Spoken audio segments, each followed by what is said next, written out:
बहनों भाइयों नमस्कार। जय माता की। आध्यात्मिक वेदांग ज्योतिष के ग्रहवाणी चैनल पर एक बार फिर मैं पंडित दिनेश नारायण पांडे आप सभी के सामने। एक बार प्रेम से बोलिए जय माता की। ग्रहवाणी परिवार से जुड़े हुए जो हमारे सम्मानित दर्शक हैं, उन्होंने मुझसे कहा था कि गुरुजी हस्त रेखा पर कुछ वीडियोज डालिएगा, और उसी क्रम में आज मस्तिष्क रेखा से संबंधित कुछ जानकारियां आप तक पहुंचाने का प्रयास कर रहा हूं। मस्तिष्क रेखा हथेली की प्रधान रेखाओं में से एक है। प्रधान रेखाएं हैं हृदय रेखा, मस्तिष्क रेखा और जीवन रेखा। हृदय रेखा सबसे छोटी वाली उंगली के नीचे बुध पर्वत और उसके नीचे से निकल करके बृहस्पति पर्वत की तरफ जाती है, यानी तर्जनी उंगली के नीचे वाले हिस्से की तरफ जाती है। और उसके विपरीत मस्तिष्क रेखा बृहस्पति पर्वत के नीचे से यानी तर्जनी उंगली के नीचे से निकल करके और बुध पर्वत के नीचे तक जाती है, यानी सबसे छोटी वाली उंगली तक जाती है। मस्तिष्क रेखा हमारे मस्तिष्क को दिखाती है, मस्तिष्क का प्रतिनिधित्व करती है। कोई भी रेखा हाथ में जितनी गहरी होती है, निर्दोष होती है, साफ सुथरी होती है, तभी उसका इंपॉर्टेंस होता है। अगर हथेली में पर्वत उठे हैं तब तो ठीक है, और नहीं उठे होते हैं तो उनका महत्व कम होता है, वो उतना इफेक्टिव नहीं होते हैं। मस्तिष्क रेखा शुद्ध, सबल, दोष रहित, पतली, गहरी, गुलाबी आभा लिए होती है तो जातक प्रेम, मैत्री, दया, करुणा और परोपकार जैसी मनोवृत्ति वाला होता है, दीर्घजीवी होता है। मस्तिष्क रेखा सीधी हो, निर्दोष हो तो जातक ज्ञान, विज्ञान, तर्क वितर्क में की तरफ उसका झुकाव होता है। और अगर मस्तिष्क रेखा का झुकाव चंद्र पर्वत की तरफ हो जाता है तो जातक के अंदर कोई ना कोई एक कला उत्पन्न हो जाती है। अभिनय, लेखन, साहित्य, ललित कलाओं जैसी कोई एक कला में पारंगत हो सकता है व्यक्ति। सीधी मस्तिष्क रेखा विचारों में दृढ़ता दिखाती है। ऐसा व्यक्ति उचित अनुचित समझता है, विवेकी होता है। जब यही रेखा लहरदार होती है तो विचारों में शिथिलता देती है, अनिश्चितता रहती है।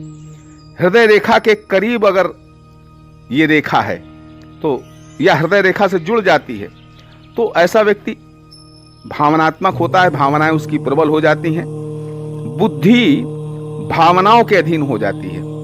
मस्तिष्क रेखा मध्यमा तक अगर रहे, उससे आगे न बढ़े तो मस्तिष्क की दुर्बलता इसे दिखती है। और अगर ये वहीं से टूट जाए तो मृत्यु की संभावना होती है। लेकिन उसमें एक चीज देखनी होती है कि दोनों हाथों में हो, और दूसरा जीवन रेखा भी उस जगह खंडित हो रही हो, तब ऐसा होता है।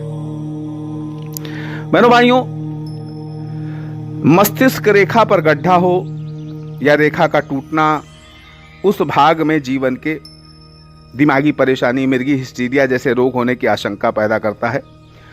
मस्तिष्क रेखा जिस भाग में छिन्न भिन्न हो, श्रृंखलाकार हो, तो उस आयु के कालखंड में धीमी गति से विभिन्न मानसिक रोग उत्पन्न हो सकते हैं। मस्तिष्क रेखा पर बिंदु या दीप का चिन्ह कुछ भी हो तो आयु के उस कालखंड में भाव शून्य हो जाना, हाथ कांपना, सोचने समझने की शक्ति का अचानक लुप्त हो जाना, बहरा हो जाना या उन्मादग्रस्त हो जाना, ऐसा संभव हो सकता है। मस्तिष्क रेखा को छोटी छोटी रेखाएं अगर काटती हैं तो हमारे प्राण शक्ति के प्रभाव में बाधा उत्पन्न होती है।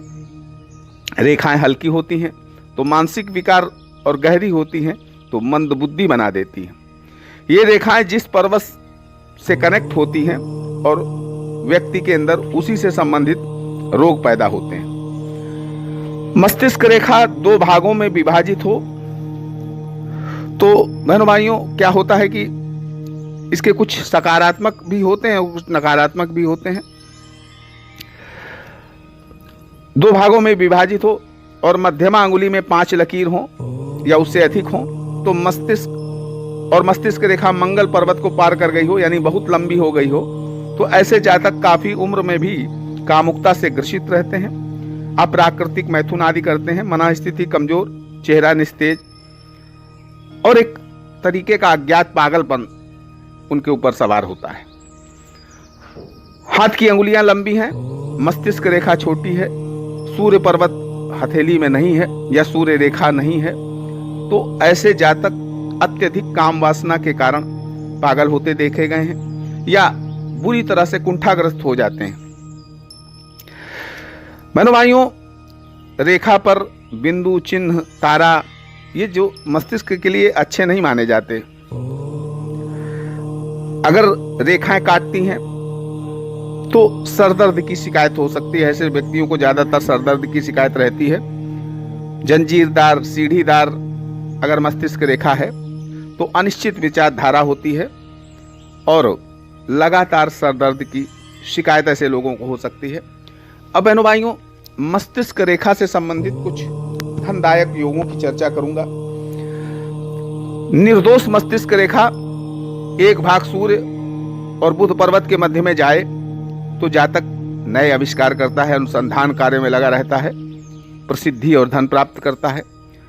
मस्तिष्क रेखा चंद्र पर्वत की तरफ झुकती है तो जातक कल्पनाशील होता है, लेखन कार्य, कलाओं में ऐसे व्यक्ति सफल हो जाते हैं।